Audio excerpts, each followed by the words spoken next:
আর আমরা তো কিছু হলেই গালে থাপ্পড় মারি না, এটা করি না? এই হাদিসটাও মনে রাখবেন, মানুষের গালে মারা নিষেধ আছে, জানতেন? মানুষের চেহারার মধ্যে মারা নিষেধ আছে। এই গালে চর মারা, গালে নাকে ঘুষি মারা, এই জিনিসগুলো নিষেধ আছে।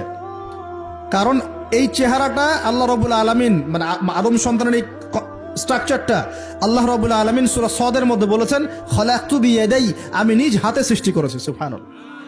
আর সেই মানুষকে তোমরা এমন নির্মমভাবে কেন মারবে? সারা বিশ্বের দিকে তাকায় দেখেন, এখন প্রত্যেকটা জায়গায় রক্ত ঝরছে। কাদের? মুসলিমদের। কাদের? মুসলিমদের। আল্লাহ পাক আমাদেরকে বোঝার তৌফিক দান করুন। আর আল্লাহ পাক কোরআনে কি বলছেন? যদি কোনো মানুষ একজন মানুষের জীবন বাঁচায়, সে যেন পুরো মানব জাতিকে বাঁচালো। এত পছন্দ আল্লাহর কাছে জীবন বাঁচানো। আর কেউ যদি কোনো মানুষকে অন্যায়ভাবে হত্যা করে, সে যেন পুরো মানব জাতিকে হত্যা করে। আল্লাহ আমাদেরকে হেফাজত করুন।